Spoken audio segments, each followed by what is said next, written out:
የተወደዳችሁ የእግዚአብሔር ቤተሰቦች አሁን ደግሞ እንደ እግዚአብሔር ፈቃድ መዝሙረ ዳዊት መዝሙር 2ን እንቀጥላለን።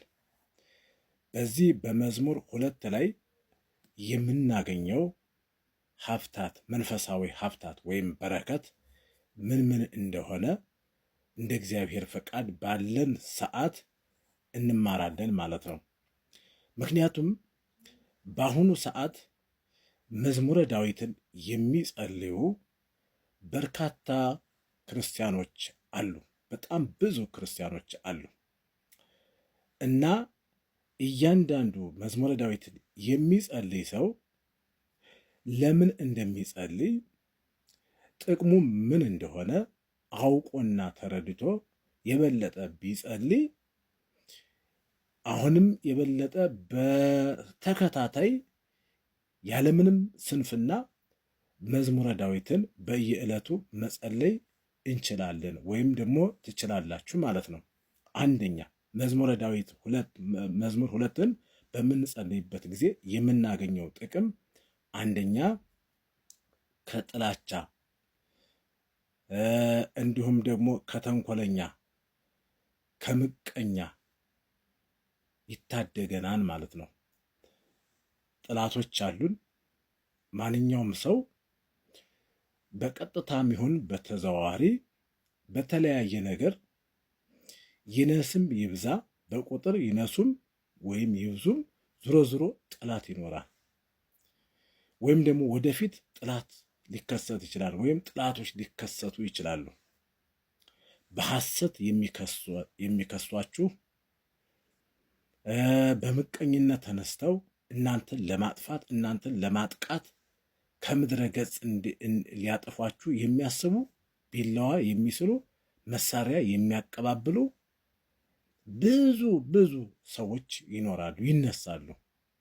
በዚህም ጊዜ ይህን መዝሙረ ዳዊት በምትጸልዩበት ጊዜ እነዚያ በእናንተ ላይ በክፉ የተነሳሱ በመቀኝነት በተንኮል በጥላቻ ሰይፍ ጎራዴ ጦር መዘው የመጡት ሁሉ ወደ ኋላቸው ይመለሳሉ።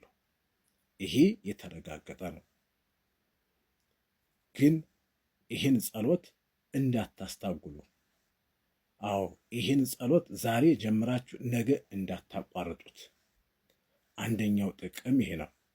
ሁለተኛው ጥቅም በዚህ በመዝሙረ ዳዊት 2 ላይ የምናገኘው ጥቅም ደስታና ሰላም።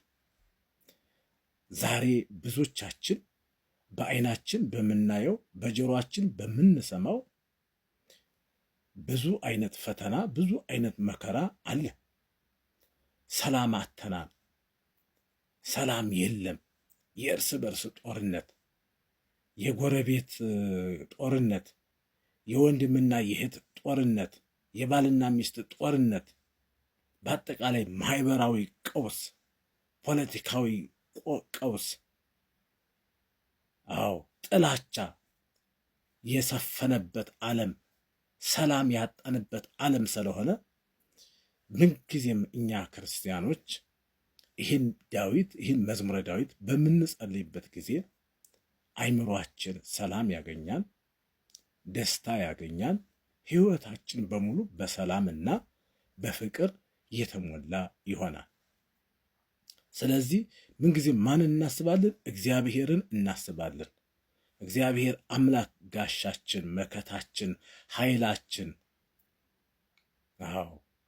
የበረከት አምላክ ሰላማችን እሱ መሆኑን እናውቃለን፣ እንረዳለን። ማን?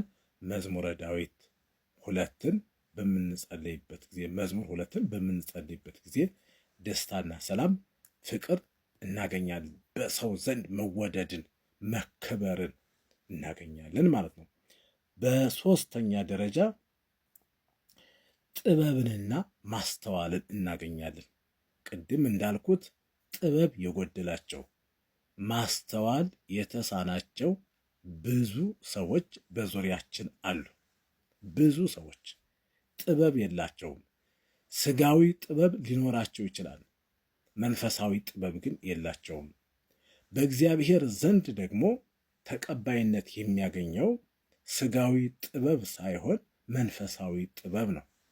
እግዚአብሔርን መፍራት ጥበብ፣ ወንድምን የማክበር ጥበብ፣ እናት አባትን የመውደድ ጥበብ፣ ትልልቅ ሽማግሌዎችን የማክበር ጥበብ፣ የእግዚአብሔርን ቃል የማወቅና የመማር ጥበብ፣ እነዚህ መንፈሳዊ ጥበቦች ከኛ ጎለዋን የሉም።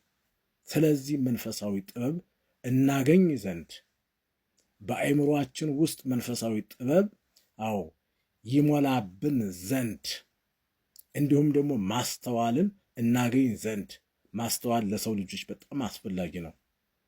ማንኛውም ሰው በየትኛውም የሥራ ዘርፍ በንግዱ ዓለም የተሰማራችሁ ወገኖቻችን፣ ወንድሞቻችን፣ እህቶቻችን ማስተዋል ያስፈልጋል። እንዲሁም ደግሞ በተለያየ የሥራ ዘርፍ ማለት ነው። በተለይ በመሪነት ደረጃ ያላችሁ ከላይ እስከታች ድረስ ያላችሁ ማስተዋል ያስፈልጋል። መረጋጋት ያስፈልጋል። ይሄ ካልሆነ እጅግ በጣም እንንገላታለን ወይም ትንገላታላችሁ። ብዙ ፈተና ይደርስባችኋል። ብዙ ረቂቅ የሆነ የማይታወቅ ስውር የሆነ ፈተና ይደርስባችኋል። ኃያላኑ ከኛ በቀር ሌላ የለም። ዓለምን እኛ አስረን ቆልፈን እናስቀምጣለን፣ ቁልፉ በእኛ እጅ ነው ያሉ ሰዎች በአሁኑ ሰዓት የሕዝብ ማዕበል ተነስቶ፣ የጦር መሳሪያ ማዕበል ተነስቶ እያናወጣቸው ነው።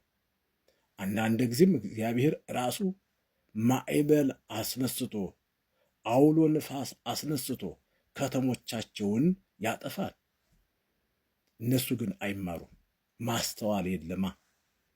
እኛ ክርስቲያኖች ግን አስተዋዮች ነን። እግዚአብሔር አምላክ እንዴት እንደሚቀጣን እንዴት እንደሚገስጸን እናውቃለን፣ በማስተዋል ስንሄድ ማለት ነው። ስለዚህ ጥበብንና ማስተዋልን እናገኝ ዘንድ ይህን መዝሙረ ዳዊት መዝሙር 2ን ልንጸልይ ይገባል። ከዚያ ሲቀጥል በረከተ ሥጋና በረከተ ነፍስ እናገኛለን። በቤታችን ሙሉ በረከት እንዲገባ፣ በቤታችን በረከት እንዲገባ። ዛሬ ዓለም ያጎደለችብን የቀነሰችብን ብዙ ነው። ትናንት ሲያገኙ የነበሩ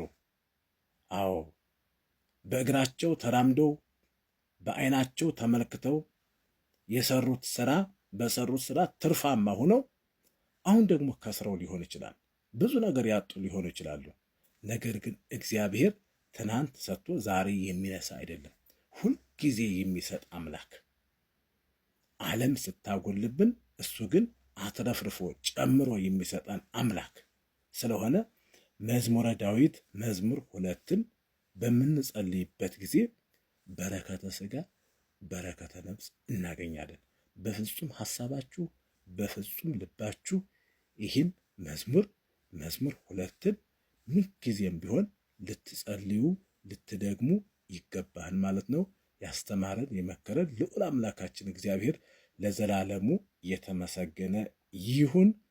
ይሄ ትምህርት ይሄ ምክር ለሁሉም ሰው እንዲደርስ እባካችሁን ሼር፣ ፎሎ እንድታደርጉልኝ በእግዚአብሔር ስም በወላዲተ አምላክ ስም ጠይቃችኋለሁ። ይቆየን። ሰላም እደሩ።